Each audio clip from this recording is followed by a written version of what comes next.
এই বাংলাদেশ স্বৈরাচার মুক্ত হয়েছে, আলহামদুলিল্লাহ। শামে বিজয়ের পতাকা উঠতেছে, আলহামদুলিল্লাহ।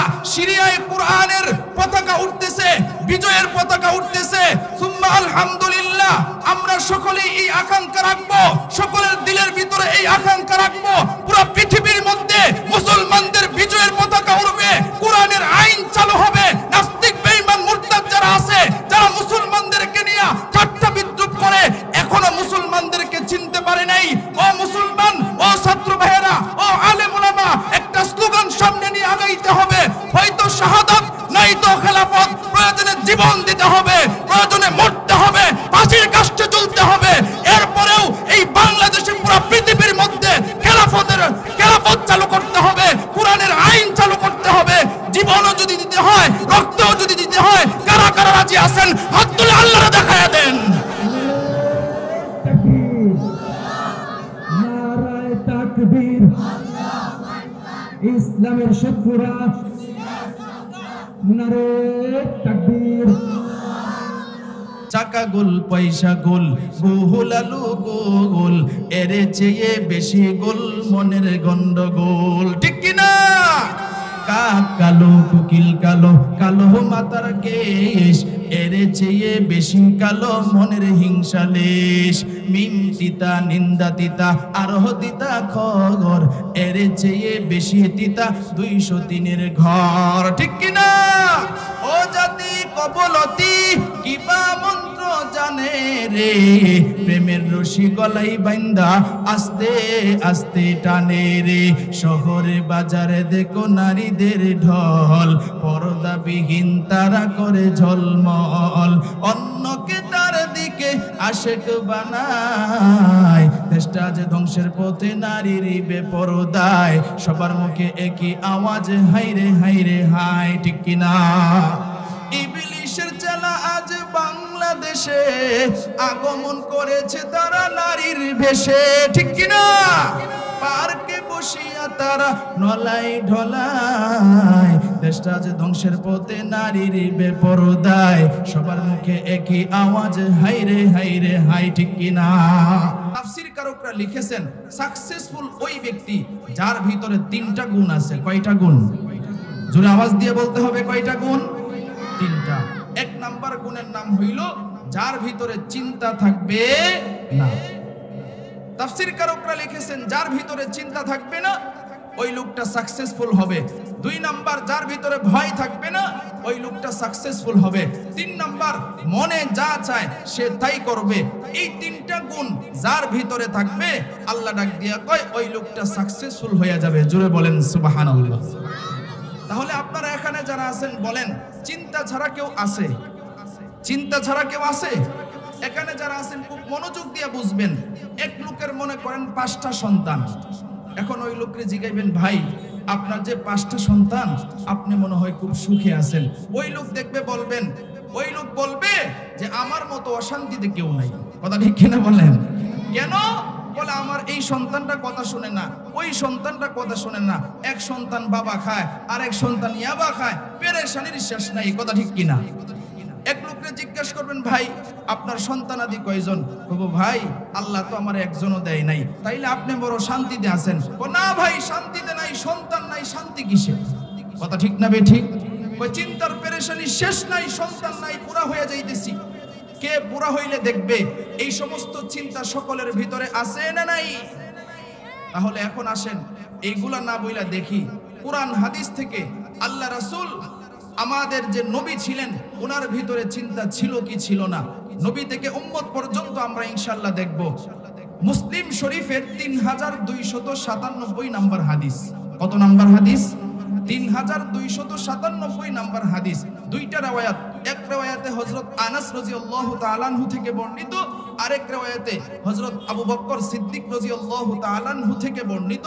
আবু বকর ডাক দিয়া কয়, ওগো পয়গম্বর, হাল সিত্তা ইয়া রাসূলুল্লাহ, আপনার মাথার তো 20টা চুল পেকে গেছে, কোন পেরেশানিতে, কোন টেনশনে আপনার মাথার চুল পাকলো? নবী ডাক দিয়া কয়, আবু বকর, আল্লাহ কোরআনে একটা সূরা নাজিল করছে, যেই সূরার নাম হইল সূরাতুল হুদ। এই সূরা হুদের চিন্তায় আমি রাসূলের মাথার চুল পেকে গেছে। সুবহানাল্লাহ। ডাক দিয়া কয়, আবু বকর, আল্লাহ কোরআনে আরেকটা সূরা নাজিল করছে, যেই সূরার নাম হইল সূরাতুল মুরসালাত, সেই সূরা মুরসালাতের চিন্তায় আমি রাসূলের মাথার চুল পেকে গেছে। নবী ডাক দিয়ে কয়, আবু বকর, আল্লাহ কোরআনে আরেকটা সূরা নাজিল করছে, যেই সূরার নাম হইল সূরাতুন নাবা।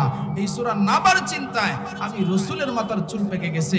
আল্লাহর পয়গম্বর ডাক দিয়া কয়, আবু বকর, আল্লাহ কোরআনে আরেকটা সূরা নাজিল করছে, যেই সূরার নাম হইল সূরাতুল ওয়াকিআ।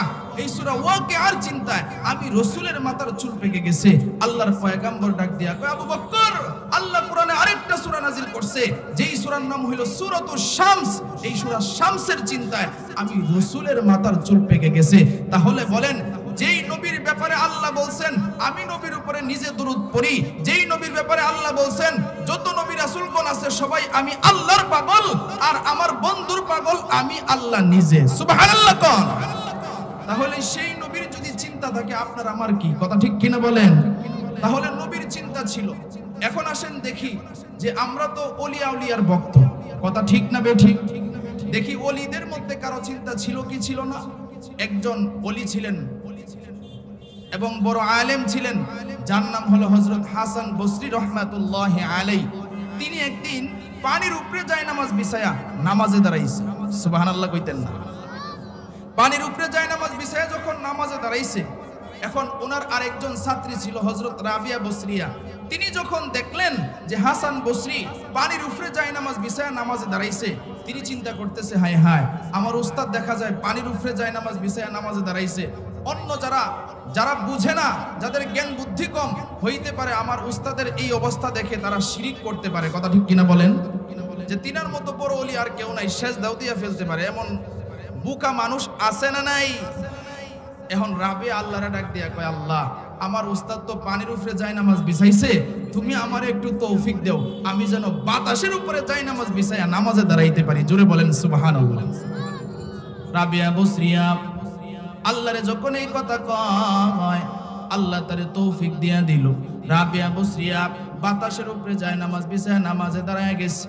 এইদিকে হাসান বসরি পানির উপরে যায় নামাজ বিছাইয়া যে নামাজে দাঁড়াইছে। নামাজ শেষ হওয়ার পর এবার হাসান বসরি উপরের দিকে তাকায় দেখে কে যেন বাতাসের উপরে যায় নামাজ বিছাইয়া নামাজে দাঁড়ায় গেছে। হাসান বসরি ডাক দিয়া কয়, কে হে তুমি? রাবিয়া বসরি ডাক দিয়া কয়, উস্তাদ আমি। বলে নিচে নামো। রাবিয়া বসরিয়া নিচে নামলো। বলে বাতাসের উপরে কেন যায় নামাজ বিছাইলা? রাবিয়া ডাক দিয়া কয়, ও উস্তাদ, আপনি পানির উপরে কেন যায় নামাজ বিছাইলেন? দিয়া কয়, রাবিয়া রে, মন চাইছে এই জন্য বিছাইছি। রাবিয়া কয়, আমারও মন চাইছে এই জন্য আমিও বিছাইছি। সুবহানাল্লাহ। রাবিয়া দেখেন এবার কি কয়, ও হাসান বসরি গো, পানির উপরে যায় নামাজ বিছাইলেই বড় আল্লাহর ওলি হওয়া যায় না। পানির উপরে যায় নামাজ বিছাইলে যদি বড় আল্লাহর ওলি হওয়া যাইতো, পানির উপরে যে ব্যাঙ আছে, পানির মধ্যে যে মাছ আছে, তাদের থেকে বড় ওলি আর কেউ হইতে পারতো না, ঠিক কিনা? রাবিয়া ডাক দিয়ে কয়, উস্তাদ, বাতাসের উপরে যায় নামাজ বিছাইলেই বড় ওলি হওয়া যায় না। যদি বাতাসের উপরে যায় নামাজ বিছাইলে বড় ওলি হওয়া যাইতো, উড়ন্ত যত পাখি আছে সবগুলোই বড় ওলি হইয়া যাইতো। রাবিয়া এটাই বুঝায় তারা এত বড় ওলি হওয়ার পরেও তাদের ভিতরে কোনো অহংকার ছিল না, ঠিক কিনা? তাদের ভিতরে কোনো অহংকার ছিল না, কারণ তাদের একটাই ইচ্ছা ছিল যে আমরা কিভাবে নিজেরা আল্লাহকে পাইতে পারি, আমরা কিভাবে নিজেরা আল্লাহর হুকুম অনুযায়ী চলতে পারি, কিভাবে মানুষদেরকে আল্লাহর হুকুম অনুযায়ী চলাইতে পারি, এটাই তাদের উদ্দেশ্য ছিল, কথা ঠিক কিনা? এখন রাবিয়ার এই অবস্থা দেখে হাসান বসরি ডাক দিয়া কয়, রাবিয়া রে, তুমি তো আমার ছাত্রী, তাহলে তোমার আমি বিয়া করতে চাই। তোমার আমি কি করতে চাই? বিয়া করতে চাই। এখন এই কথার মধ্যে বিয়ার প্রস্তাব কেন দিলেন? কিতাবের মধ্যে লেখে এটারও কারণ আছে, কারণ নবীজি বলছেন হাসরের ময়দানে স্বামী আর স্ত্রী দুজন যদি নেককার হয়, তাহলে আল্লাহ স্বামী স্ত্রী দুজনকেই তো জান্নাতের টিকিট দিবেন। আল্লাহ বলবেন, যাও তোমরা দুজন জান্নাতে চলে যাও। এখন স্বামী যদি বদকার হয়, স্ত্রী যদি নেককার হয়, তাহলে কি হবে? মনে করেন স্ত্রী নেককার, জান্নাতের টিকিট পাইছে, স্বামী বদকার, সে জাহান্নামের টিকিট পাইছে। এখন অবস্থা কি হবে? কিতাবের মধ্যে লেখে স্ত্রী তখন আল্লাহরে ডাক দিয়ে কইব, আল্লাহ আমার ডাইনে বামে সব জায়গায় দেখা যায় জুরাই জুরাই জান্নাতে যায়, তাহলে আমার জোড়াটা কই? সুবহানাল্লাহ কইতেন না? এখন রাবেয়া কেন বিয়ার প্রস্তাব দিল? এই যে মহিলা আল্লাহরে এই কথা কইল, আল্লাহ কয় কিরে আমার এই কথা কইছস? কয় আল্লাহ আমার স্বামী কই? আল্লাহ কয় তোর স্বামী তো দুনিয়াতে আকামার কুকাম কম করে নাই, কারণ এমন স্বামীরা আছে এক বিড়ি তুই আরো 10 বিড়ির সাথে কথা কয়, আছে না নাই? এরপরে এমন বউআইনও আছে দেখবেন এক জামাই তুই আরো 10 বেড়ার সাথে কথা কয়, আছে না নাই? এই সমস্ত বেয়াদব মহিলা যারা, তাদের কারণে আজকে পুরুষের মিজাজগুলি নষ্ট হয়ে যায়, কথা ঠিক কিনা বলেন? এই সমস্ত পুরুষ যারা আর নারী যারা, যারা নিজের স্বামীর সাথে কথা না কইয়া পর পুরুষের সাথে কথা কয়, তাদের কারণে একটা সংসার তছনছ হয়ে যায়, কথা ঠিক কিনা বলেন? বেপরদা বেহায়া নির্লজ্জ নারীদের কারণে আজকে সমাজ ধ্বংস হয়ে যাচ্ছে, কথা ঠিক কিনা বলেন? চাকা গোল পয়সা গোল গোল আলু গোল, এর চেয়ে বেশি গোল মনের গন্ডগোল, ঠিক কিনা? কাক কালো কুকিল কালো, কালো মাতার কেশ, এর চেয়ে বেশি কালো মনের হিংসা লেশ। মিম তিতা নিন্দা তিতা আরহ তিতা খবর, এর চেয়ে বেশি তিতা 203-এর ঘর, ঠিক কিনা? ও জাতি কবলতি কিবা মন্ত্র জানে রে, প্রেমের রশি গলাই বাইন্দা আস্তে আস্তে টানে রে। শহরে বাজারে দেখো নারীদের ঢল, পর্দাবিহীন তারা করে ঝলমল, অন্যকে তার দিকে আশেক বানায়। দেশটা যে ধ্বংসের পথে নারীর বেপরদায়, সবার মুখে একই আওয়াজ হাইরে হাইরে হাই, ঠিক কিনা? ইবলিশের চেলা আজ বাংলাদেশে আগমন করেছে তারা নারীর বেশে, ঠিক কিনা? পার্কে বসিয়া তারা নলাই ঢলাই, দেশটা যে ধ্বংসের পথে নারীর বেপরদায়, সবার মুখে একই আওয়াজ হাইরে হাইরে হাই, ঠিক কিনা? নারীর চলনা বড় কঠিন। আলহামদুলিল্লাহ, আল্লাহর কাছে শুকর আদায় করি, আজকে এই বাংলাদেশ স্বৈরাচার মুক্ত হয়েছে, কথা ঠিক কিনা বলেন? এই বাংলাদেশ স্বৈরাচার মুক্ত হয়েছে, আলহামদুলিল্লাহ। শামে বিজয়ের পতাকা উঠতেছে, আলহামদুলিল্লাহ। সিরিয়ায় কোরআনের পতাকা উঠতেছে, বিজয়ের পতাকা উঠতেছে, সুম্মা আলহামদুলিল্লাহ। আমরা সকলেই এই আকাঙ্ক্ষা রাখবো, সকলের দিলের ভিতরে এই আকাঙ্ক্ষা রাখবো, পুরো পৃথিবীর মধ্যে মুসলমানদের বিজয়ের পতাকা উড়বে, কোরআনের আইন চালু হবে। নাস্তিক বেঈমান মুরতাদ যারা আছে, যারা মুসলমানদেরকে নিয়ে ঠাট্টা বিদ্রুপ করে, এখনো মুসলমানদেরকে চিনতে পারে নাই। ও মুসলমান, ও ছাত্র ভাইয়েরা, ও আলেম ওলামা, একটা স্লোগান সামনে নিয়ে আগাইতে হবে, হয়তো শাহাদাত নয়তো খেলাফত। প্রয়োজনে জীবন দিতে হবে, প্রয়োজনে মরতে হবে, ফাঁসির কাষ্ঠে ঝুলতে হবে। এরপরেও এই বাংলাদেশে পুরো পৃথিবীর মধ্যে খেলাফত চালু করতে হবে, কোরআনের আইন চালু করতে হবে। জীবনও যদি দিতে হয়, রক্তও যদি দিতে হয়, কারা কারা রাজি আছেন হাত তুলে আল্লাহরে দেখায়া দেন।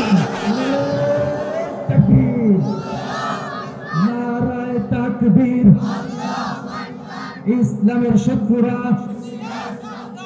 নারায়ে তাকবীর। আমরা কোন সল্টু বল্টুরে ভয় পায়া কথা বলি না, কথা ঠিক কিনা বলেন? আলেম ওলামারে অনেক কষ্ট দিয়েছো, জীবনে কোনোদিন মনে রাখবা, যেই সমস্ত বেয়াদব জুলুমকারী অত্যাচার বাদশা আলেম ওলামাদেরকে কষ্ট দিয়েছে, তখনই তাদের পতন শুরু হয়েছে। পৃথিবীর শুরু থেকে এই পর্যন্ত ওলামায়ে কেরামের রক্ত যেই জমিনে পড়েছে, তলিবুল ইলমের রক্ত যেই জমিনে পড়েছে, মুসলমানের রক্ত যেই জমিনে পড়েছে, সেই জমিনেই পবিত্র হয়েছে। তোমরা এটা মনে করবে না মুসলমানের রক্ত যেই জমিনে পালাও মুসলমানরা হুঁশিয়ার হবে, মুসলমানরা পিছপা হবে। না না, এটা মনে করবে না। মুসলমান বুলেটের সামনে তাদের বুক পেতে দিয়ে জীবন দিতে পারে, কিন্তু বাতিলের কাছে মাথা নত করতে পারে না, কথা ঠিক কিনা বলেন?